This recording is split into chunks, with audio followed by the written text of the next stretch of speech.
गरीब की बेटी का 1 मंजिला, अमीर की बेटी का 3 मंजिला ससुराल। देखिए जी, मैंने हमारी भूमि की पसंद का हलवा बनाया है। आखिर मेरी बेटी का रिश्ता इतने अच्छे घर में जो लग गया है। अब तो पक्के मकान के ससुराल में हमारी बेटी भी राज करेगी। पर मुझे वो लड़का नहीं पसंद, मुझे ये शादी नहीं करनी। मैं किसी और को पसंद करती हूँ और मुझे उसी से शादी करनी है। उदास भूमि दीपक के बारे में अपने माता पिता को बताती है। देख रहे हैं जी, आपकी बेटी पागल हो गई है। ये चाहती है कि हमारी अमीर पड़ोसन शांति हमारा मजाक बनाए। अरे वो भी अपनी बेटी के लिए रिश्ता देख रही है। जब वो लोग खुद अमीर हैं तो सोच, वो अपनी बेटी की शादी कितने अमीर घर में कराएंगे। तेरे पापा और तेरे अंकल का एक साथ काम करते हैं। उनकी किस्मत देख, एक जगह काम करने से उनकी तो तरक्की हो गई, पर तेरे पापा वहीं के वहीं रह गए। तू क्या चाहती है? शादी के बाद भी तू गरीबों वाली जिंदगी जिए और वो शांति हमारा मजाक बनाए? भूमि, तेरी माँ बिल्कुल सही कह रही है। हम उस गरीब से तेरी शादी करवा कर तुझे कुएं में नहीं धकेल सकते। मुझे कुछ नहीं पता, मैं शादी करूंगी तो दीपक से ही। नाराज भूमि बिना कुछ खाए चुपचाप सो जाती है और अगली सुबह जब आशा घर के बाहर काम कर रही होती है तो शांति आशा को देखकर कुछ औरतों से बात करते हुए आशा को सुनाती है। अरे बहन, पता नहीं आजकल के लोगों को क्या हो गया है।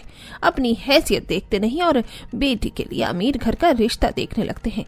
कोई कितना भी अपनी बेटी को रईस घर में क्यों ना भेज दे, पर वो हमारी बराबरी तो नहीं कर सकता। मैं तो अपनी बेटी की शादी 3 मंजिल के मकान में कराऊंगी, जिनका खुद का 3 मंजिल का मकान होगा और वो हमसे भी अमीर होंगे। शांति की बात सुनकर आशा जलती हुई अंदर जाती है और रात को तेज बारिश हो रही होती है तो आशा के घर की छत टपकने लगती है और बारिश का पानी घर में आने लगता है। देख रही है, थोड़ी सी बारिश नहीं होती है कि घर की छत टपकने लगती है। मैं चाहती हूँ कि शादी के बाद तू पक्के घर में जाए, जहाँ कितनी भी बारिश हो जाए पर तुझे कोई तकलीफ ना हो। और तू है कि उस झुग्गी झोपड़ी में जाना चाहती है। माँ, मैं सारी परिस्थितियों को झेल सकती हूँ, पर उसके साथ जिसके साथ मैं खुश हूँ। आशा, मान जाओ, हमें तो हमारी बेटी की खुशियों से मतलब है। अगर हमारी बेटी गरीब घर में ही भी रहकर खुश है तो इसमें ज्यादा हमें और क्या चाहिए। अगर भगवान ने चाहा तो उसकी किस्मत जरूर बदलेगी। अब न चाहते हुए भी आशा इस रिश्ते के लिए मान जाती है और कुछ दिनों बाद आशा दीपक के घर जाकर भूमि और दीपक का रिश्ता पक्का कर देती है। पर दीपक का 1 मंजिल का घर देखकर आशा को बहुत गुस्सा आता है और वो घर आते ही अपनी बेटी पर नाराज होने लगती है। बस तेरी जिद की वजह से मैं तेरी शादी उस गरीब लड़के से करवा रही हूँ, पर मुझे क्या, जब वहाँ दुख काटेगी तब समझ आएगा कि माँ सही कहती थी।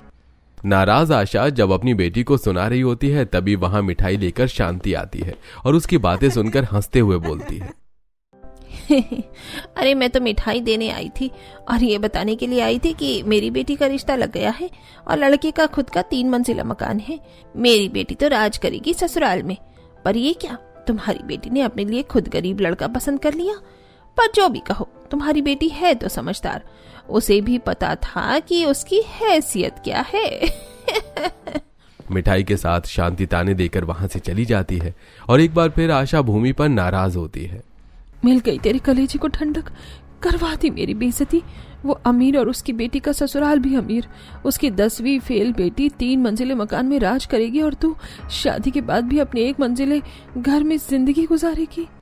आशा सिर्फ अपनी बेटी के जिद के कारण उसकी शादी दीपक से कर देती है, पर वो उसे हर वक्त इस चीज के ताने सुनाती है।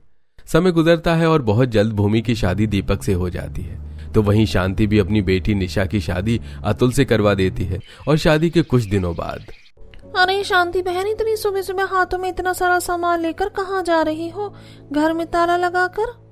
अरे जाना कहाँ है बहन, इसकी बेटी की शादी को अभी सिर्फ 1 हफ्ता ही हुआ है और ये तड़पी जा रही है बेटी से मिलने के लिए। तो सोचा क्यों ना इसे इसकी बेटी के घर छोड़कर मैं दफ्तर चला जाऊं। अरे एक ही तो बेटी है हमारी और इतने बड़े घर की बहू बन गई है। वैसे भी इन्होंने तो उसका 3 मंजिले का मकान देख लिया है, पर मैंने तो नहीं देखा ना, बस इसीलिए इतना सामान लेकर जा रही हूँ मिलने।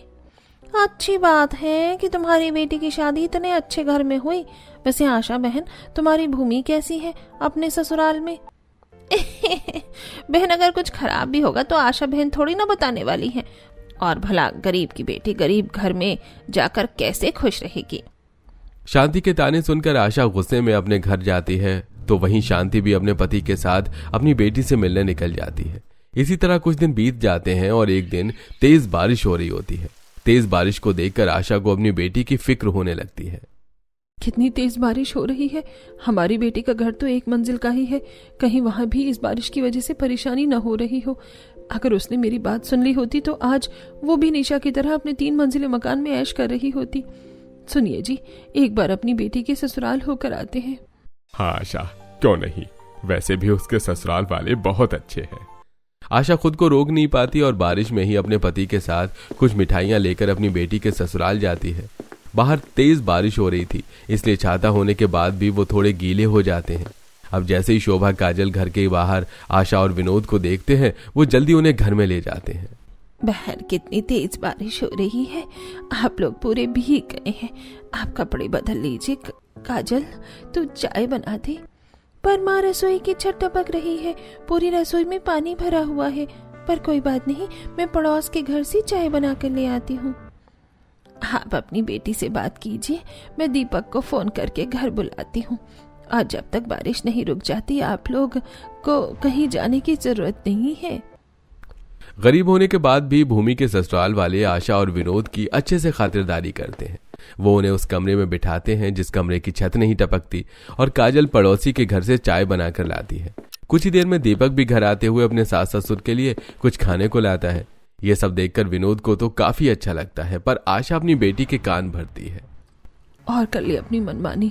शांति हर हफ्ते अपनी बेटी से मिलने जाती है और इतने सारे गिफ्ट लेकर आती है। उसकी बेटी का तो 3 मंजिलों का मकान है, आंधी तूफान बारिश किसी भी चीज में कोई परेशानी नहीं।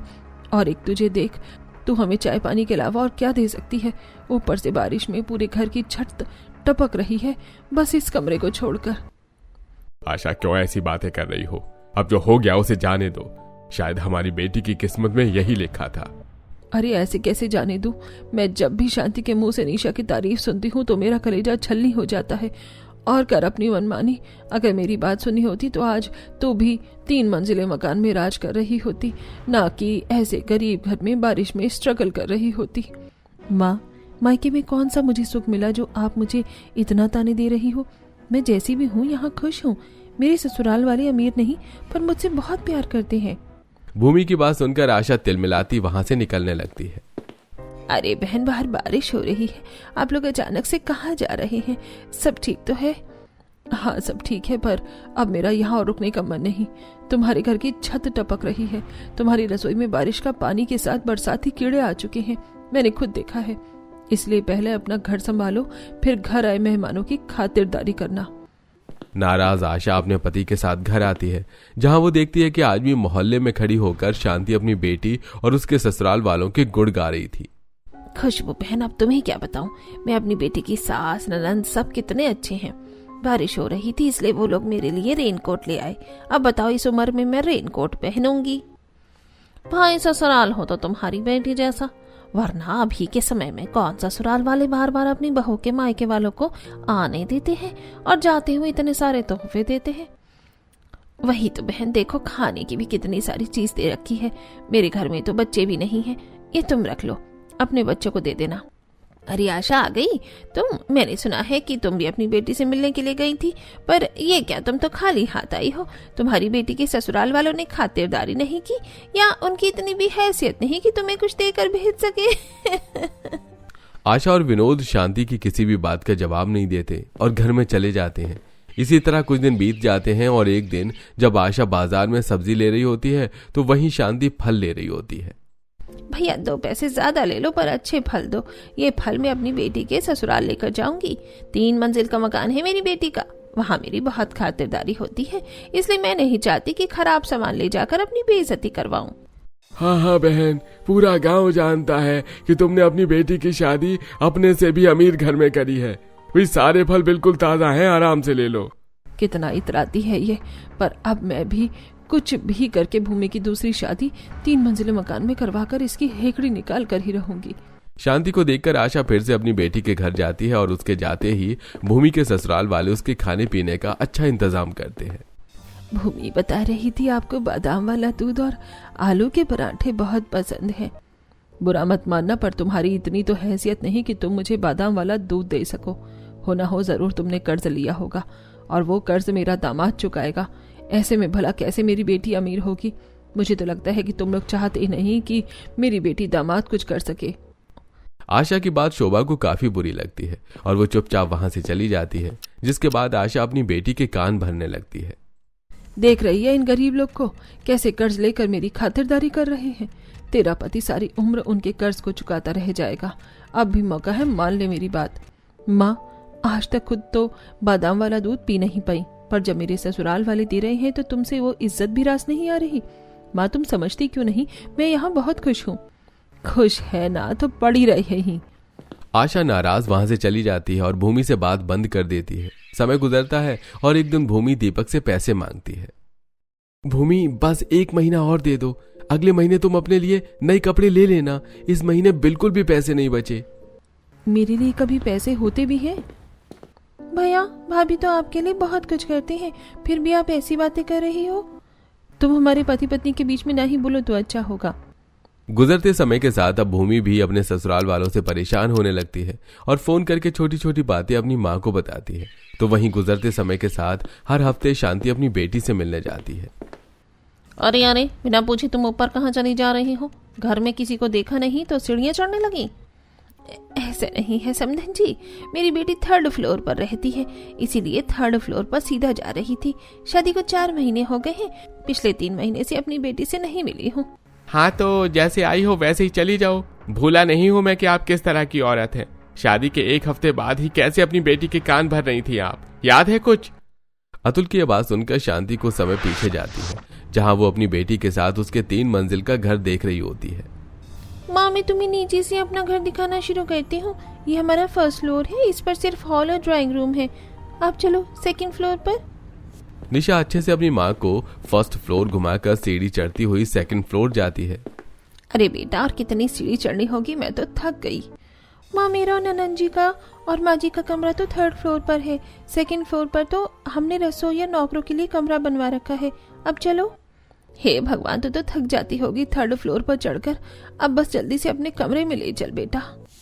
हंसते हुए शांति 2nd फ्लोर पर जाती है और अपनी बेटी का पूरा घर देखकर एक बार फिर से सीधी चढ़ती हुई 3rd फ्लोर पर जाती है, जहां वो सभी का कमरा देख अपनी बेटी के कमरे में आराम से बैठती है। तेरे कमरे में आकर अच्छा लग रहा है, बहुत अच्छा घर है तेरा, पर तुझे भी याद रखना है, तेरी एक ननद है, कहीं वो अपना हक हिस्सा ना मांगे। इसीलिए जल्दी से उसकी शादी किसी गरीब घर में करवा देना और दामाद जी को काबू में करके रख। घर की मालकिन बन जा, ताकि तेरी सास तुझसे डर के रहे। वाह, क्या सीख दे रही हो समधन जी।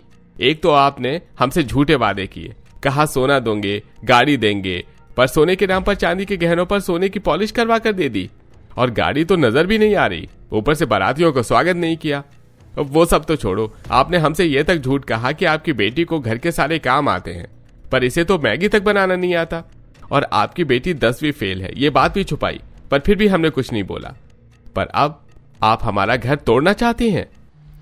अरे, तुम जैसी औरत को अब मैं अपने घर में एक पल बर्दाश्त नहीं कर सकती। तुम निकलो यहाँ से, इससे पहले कि मैं भूल जाऊं कि तुम कौन हो। माँ जी, वो मेरी माँ है। अगर ये तेरी माँ है तो ये तेरा ससुराल है। अब तो देख तुझे कहाँ जाना है। सुमित्रा की बात सुनकर निशा चुप हो जाती है। शांति ये सब सोच रही होती है कि तभी अतुल बोलता है, अगर सब कुछ याद आ गया तो खड़ी खड़ी हम सब का मुंह क्या देख रही हो? आज से पहले 3 मंजिला मकान नहीं देखा क्या? जैसे सीढ़ी चढ़कर ऊपर आई हो वैसे ही सीढ़ी उतरकर यहाँ से निकल जाओ। अपनी इतनी बेइज्जती देखकर शांति आंखों में आंसू लिए घर आती है, पर घर आते ही वो हमेशा की तरह शो ऑफ करने लगती है और ये देखकर जलन में आकर आशा भूमि को फोन करती है। देख भूमि, मेरा दिल बहुत दुखता है जब वो शांति अपनी बेटी की तारीफ कर रही होती है। आज भी अपनी बेटी से मिलकर आई है और एक तुझे देख ले, आज भी तो उस गरीब खाने में आराम से बैठी है। माँ, तुम शायद सही कह रही हो, मैंने खुद अपने पैरों पर कुल्हाड़ी मार ली। बार बार अपनी माँ के भड़काने पर भूमि अपनी माँ की बातों में आ ही जाती है। समय गुजरता है और अब भूमि अपने ससुराल वालों से छोटी छोटी बात पर लड़ना शुरू कर देती है। बहू, आज काजल का एग्जाम है, सुबह से दोपहर हो गई, तूने अब तक खाना नहीं बनाया। दीपक सुबह से भूखा है। मैं अब इस मिट्टी के चूल्हे पर खाना नहीं बनाने वाली जब तक घर में गैस सिलेंडर नहीं आता। भूमि, तुम पहले तो ऐसी नहीं थी, प्लीज हमारे हालातों को समझो। बहुत समझ लिया मैंने आप लोगों के हालातों को। सही कहती थी मेरी माँ, मेरी ही अकल पर पत्थर पड़े थे। अब मेरा यहाँ दम घुट रहा है। मैं जा रही हूँ अपनी माँ के पास। अब यहाँ तभी आऊंगे जब तुम भी 3 मंजिल का मकान बनवा लोगे और इस घर में सारी फैसिलिटीज लेकर आओगे। भूमि गैस सिलेंडर का बहाना बनाकर अपने मायके आ जाती है, तो फिर वहीं से शांति अपनी बेटी से मिलने उसके ससुराल जाती है। अब जैसी वो दरवाजे पर पहुंचती है, निशा के ससुराल वाले दरवाजे पर ही बारिश में उसे रोक देते हैं। आंटी, अगर आप चाहती हैं कि आपकी बेटी अपने ससुराल में खुश रहे तो यहाँ आना बंद कर दो। मैं जानती हूँ मैं बहुत बुरी हूँ, पर एक बार तो मैं अपनी बेटी से मिल ही सकती हूँ ना। हम आपको नहीं जानते और उस दिन निशा ने भी फैसला कर लिया था कि वो यहाँ रहेगी नहीं आपके साथ, तो इसलिए चुपचाप से जाओ। अगर हमें लगेगा कि सच में आप सुधर गई हो तो हम सोचेंगे निशा से आपको मिलवाने की। शांति को अपने कर्मों की सजा मिलती है और वो अपनी बेटी से दूर हो जाती है, और ये सब अपनी तीसरी मंजिल पर खड़ी होकर निशा देख रही होती है, पर चाहकर भी कुछ नहीं कर पाती। इसी तरह कुछ दिन बीत जाते हैं और भूमि भी अब अपने ही मायके में रहती है। ऐसे ही एक दिन जब हमेशा की तरह झूठ बोलकर शांति अपने घर से जाती है, तो आशा भी भगवान को प्रसाद चढ़ाने मंदिर आती है, जहां वो शांति को देखती है। हे भगवान, मैं जानती हूँ मैं बहुत बुरी औरत हूँ, मगर मेरी बेटी के ससुराल वाले मेरे साथ ऐसा बुरा सलूक न करते तो शायद मैं आज खुद ही अपनी बेटी का घर तोड़ देती। पर अब मैं चाहती हूँ मेरी बेटी अपने ससुराल में ऐसे ही खुश रहे, मेरी वजह से उसकी खुशियों को कभी नजर ना लगे। शांति, तुम यहाँ मंदिर में? तुम तो अपनी बेटी के घर गई थी, सब ठीक तो है? आशा को देखकर शांति अपने आंसुओं को रोक नहीं पाती और रोती हुई सारा सच आशा को बताती है। जब आशा को शांति का सच और दिखावे के बारे में पता चलता है, तब उसे भी अपनी गलती का एहसास होता है। हे भगवान, जलन में आकर मैंने ये क्या किया? तुम्हें नीच दिखाने के चक्कर में मैंने अपनी ही बेटी का घर तबाह कर दिया। मैंने भी वही किया जो तुम करना चाह रही थी। पर मेरी बेटी के ससुराल वाले कितने अच्छे हैं। मेरे इतना बुरा करने के बाद भी उन्होंने कभी मुझसे बदसलूकी नहीं की कि अगर मेरी बेटी 3 मंजिल मकान में जाती और अगर मेरी वजह से उसका घर टूटने पर होता तो शायद वो लोग भी मुझे मेरी बेटी से दूर कर देते। जैसे मैंने अपनी बेटी का घर तबाह किया है, अब मैं ही उसका घर भी ठीक करूंगी। सच में आशा, तेरी बेटी की ससुराल वाले भले ही करीब हैं, पर वो बहुत अच्छे हैं। पर तू मुझसे वादा कर, तू मेरा सच किसी को नहीं बताएगी, तुझे भूमि की कसम। आशा कसम में बंध जाती है और शांति का सच किसी को नहीं बताती। तो वहीं वो घर जाकर भूमि को बारिश में ही उसके ससुराल ले जाती है। क्या हुआ माँ, शादी के बाद तो मैं तुम्हें बोझ लगने लगी? वैसे तुम बड़ा कहती थी मैंने गलती कर दी गरीब घर में शादी करके, और अब तुम क्या कर रही हो? गलती तूने नहीं की, मैंने करी। जो तुझे खरी खोटी सुनाया, तेरे कान भरे और तेरे घर में फूट डाल दी। पर अब मैं ही तेरे घर को सुधारूंगी। दीपक, समधन जी, मुझे माफ कर दीजिए। मेरी वजह से मेरी बेटी आप लोगों से लड़ने लगी। पर भूमि, आज मुझे एहसास हुआ कि तूने 3 मंजिला मकान न चुनकर अपनी जिंदगी का सबसे अच्छा फैसला लिया है। 2 पैसे कमाओ, पर वहां रहो जहां इज्जत मिले, और मुझे पूरी उम्मीद है तेरी किस्मत मेरी तरह नहीं होगी। जिस तरह दीपक मेहनत कर रहा है, एक दिन वो जरूर सफल होगा। मैं नहीं जानती बहन जी ऐसा क्या हुआ जो आप ऐसी बातें कर रही हैं, पर मैंने देखा है अक्सर माँ अपनी बेटी का ही साथ देती है, पर आपने ऐसा नहीं किया। इतना सब कुछ होने के बाद भी शोभा और उसका परिवार आशा के साथ अच्छे से पेश आता है और सब कुछ भूल के वो लोग भूमि को अपना लेते हैं। समय गुजरता है और अब धीरे धीरे दीपक भी तरक्की करने लगता है।